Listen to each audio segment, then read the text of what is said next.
Hello, we are happy to be with you again. This is the third session about ancient civilizations. Today, we will deal with vocabulary, grammar, and morphology. Hello, Mrs. Ben Khalil. Hello, Mr. Dehmas.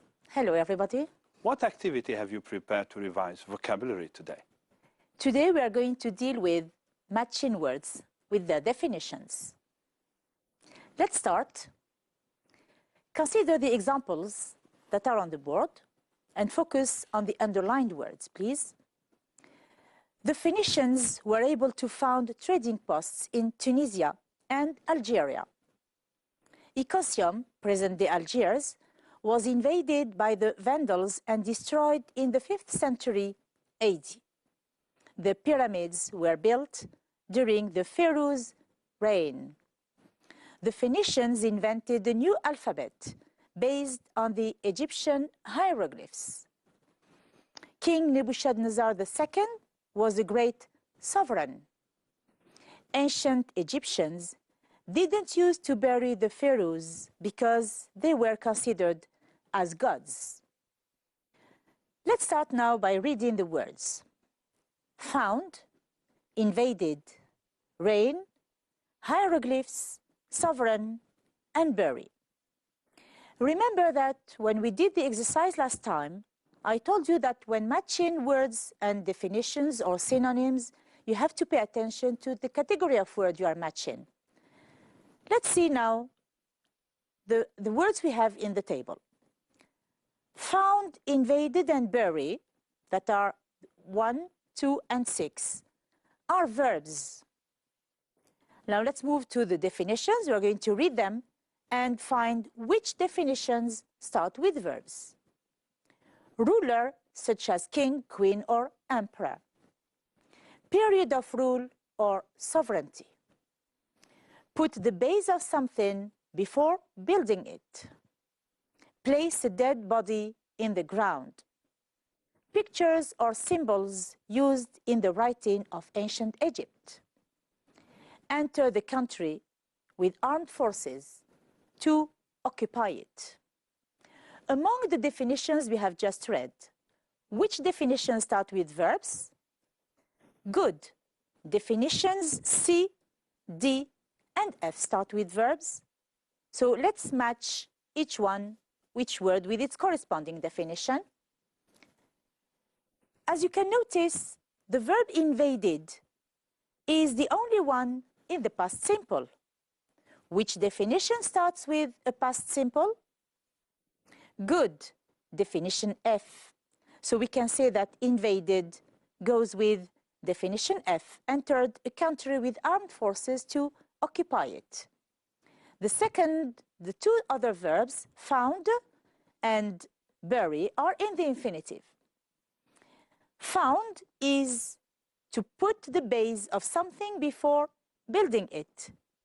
Pay attention, this is the verb to found, not the verb to find. Pay attention. The second one, bury, which is to place a dead body in the ground. Now let's move to the other words. Hieroglyphs. This is a noun in the plural. So have a look at your definitions. Find which definition corresponds to this word. Good. The definition is E, which are pictures or symbols used in the writing of ancient Egypt. The next two other words are nouns in the singular, reign and sovereign. Which definition corresponds to each of them? The word number 3, reign, corresponds to definition B, the period of rule or sovereignty, and the last one, the sovereign, is a ruler such as a king, queen, or emperor. That's all for our vocabulary exercise today, Mr. Dehmas. Thank you very much, Mrs. Ben Khalil. You're welcome. The second part of our lesson today deals with grammar. You certainly remember that in the last session, I asked you to revise the lessons about the use of used to, had to, was or were able to. Mrs. Ben Khalil is going to explain more. All right. let's start our grammar lesson. Study the following sentences and complete the table later with had to, used to, or was were able to get their meaning. Let's read the sentences together. The Sumerians had to import the raw materials because they were not available in their region. The Sumerians were able to control the flooding of the Euphrates by building huge banks on the sides of the river. The Sumerians used to live in present-day Iraq. Now, complete the table with had to, was were able to, or used to get their meaning, which is written in the table. One of them represents past habits that no longer happen. The second one, past necessity or obligation. And the last, past achievements requiring great effort. Are you ready to correct now? Okay, let's go. Used to is the language form we use to express past habits that no longer happen. Had to are used to express past necessity or obligation. And the last one, was and were able to, are used to express past achievements requiring great effort. Notice that the three forms are followed by the verbs in the infinitive without to. Let's practice now. Fill in the gaps with used to, had to, or was were able to get a meaningful text. 100 years ago, Ghardaya was an important town. Market day, blank, be Saturday. Though the market was far, hundreds of men from remote villages, blank, reached it to buy fruit, vegetables and other goods. The most important product was carpets. They, blank, be the most beautiful in the West. Women in Ghardaya made carpets because they, blank, helped men with the home expenses. I suppose you had enough time to do your exercise? Let's correct. 100 years ago, Ghardaya was an important town. Market day? Yes, good. Used to be Saturday. Though the market was far, hundreds of men from remote villages were able to reach it to buy fruit, vegetables, and other goods, right? The most important product was carpets. They, good, they used to be the most beautiful in Algeria. Women in Ghardaya used to make carpets and sell them because they had to help men with the expenses. Right, you were great. Let's move to the second activity now. Rewrite sentence B so that it means the same as A. 1. In the past, many Algerian cities had Roman names. Start the second sentence B with many Algerian cities and complete it. Second one, A. Tariq ibn Ziyad managed to defeat the Spaniards and invade Andalusia. B. Start with Tariq ibn Ziyad and complete it. Third sentence, the Sumerians were obliged to build dams because some of their regions were too dry. Start sentence B with the Sumerians. Right. Don't forget that you are studying used to, had to, was, were able to. So we are going to correct and see in which sentences we use each of them. The first one, many Algerian cities used to have Roman names. Good. The second one, Tariq ibn Ziyad was able to defeat the Spaniards and invade Andalusia. And the third one, the Sumerians had to build dams because some of their regions were too dry. That's good. Right, let's move now to our second grammar lesson. Today we are going to deal with quantifiers and their comparative and superlative forms. Let's read the sentences together. Today, few countries neglect their cultural heritage.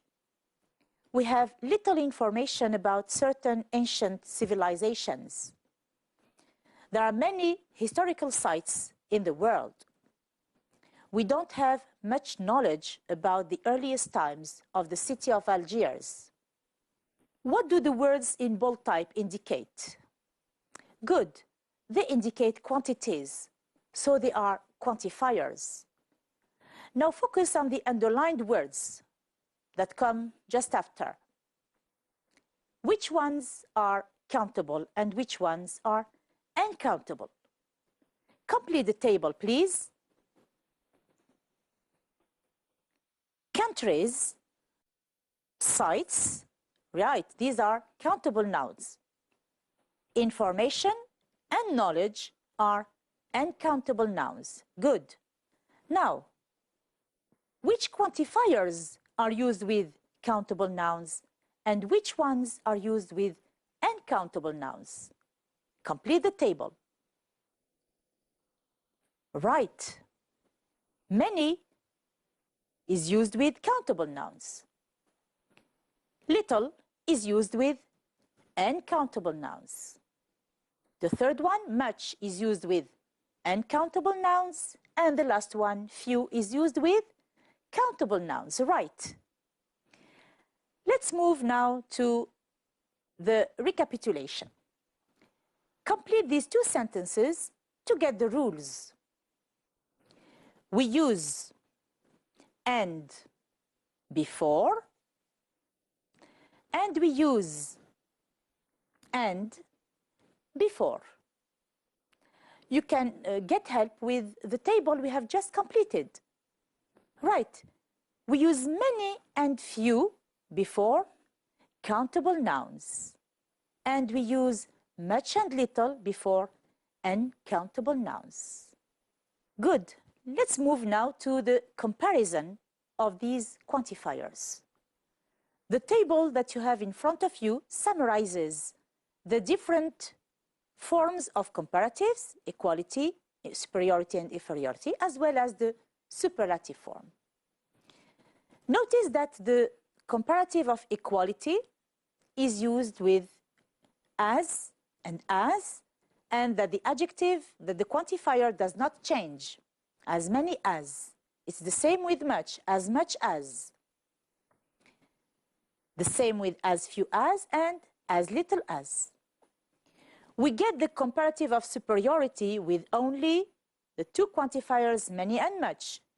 The comparatives are more than for both many and much. We get the comparative of inferiority with the two other quantifiers, few and little. Few has as comparative fewer than and little less than. Right? Let's move to the superlatives now. The superlatives of many and much is the most. The one of little is the least, and the one of few is the fewest. Okay, let's have now an exercise to practice what we have studied. Rewrite sentence B so that it means the same as A. No country in North Africa has as much access to the Sahara and the Mediterranean as Algeria. Start sentence B with Algeria has and complete it. Second sentence, of all the sites in southern Algeria, the Tassili Najar has the most prestige. So start the second sentence B with no other site in southern Algeria has, and complete the sentence. And the last one, Algiers used to have less influence on international commerce than the other Algerian maritime cities. Complete the sentence starting with other Algerian maritime cities used to have, and complete the sentence. I suppose now you are ready to get the correction of the first sentence. Let's do it together. No country in North Africa has as much access to the Sahara and the Mediterranean as Algeria. So Algeria has the most access to the Mediterranean and the Sahara. Good. The second one. Of all the sites in southern Algeria, the Tassili Niger has the most prestige. This means that no other site in southern Algeria has as much prestige as the Tassili Niger. And the last one, Algiers used to have less influence on international commerce than the other Algerian maritime cities. This means that the other Algerian maritime cities used to have more influence on international commerce than Algiers. That's all for our grammar activity today, Mr. Dehmas. Thank you, Mrs. Ben Khalil. You're welcome. The third part of our course today deals with morphology. We will see how to divide words into roots and affixes. By the way, what do we mean by affixes, Mrs. Ben Khalil? By affixes, we mean prefixes and suffixes. Let me give you an example. Underdeveloped. The root word is develop. So under is the prefix and ed is the suffix. This is what you are going to do in the next activity. Follow the table, please. Divide the following words into root and affixes, prefix and suffix, as shown in the example I have just given you, underdeveloped. Let me read the words to give you some time to do the activity. Uncivilized, historical, undoubtedly, disagree, inhabitant, unknown, decipherable. Let's start correcting word by word. The first word. Civilize is the root word, so the prefix is un and the suffix is d. The second word. Historical. History is the root word and the suffix cul. The third one. Undoubtedly.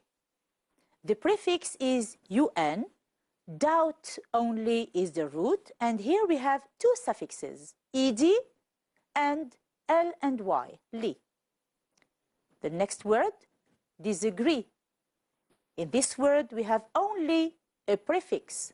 By the way, you are not obliged to always have a prefix and a suffix. Sometimes you have just a prefix, other times just a suffix, and in some words, we have both a prefix and a suffix. So disagree has only got a prefix and agree is the root word. Inhabitant, here pay attention. The in is part of the root word. It's to inhabit.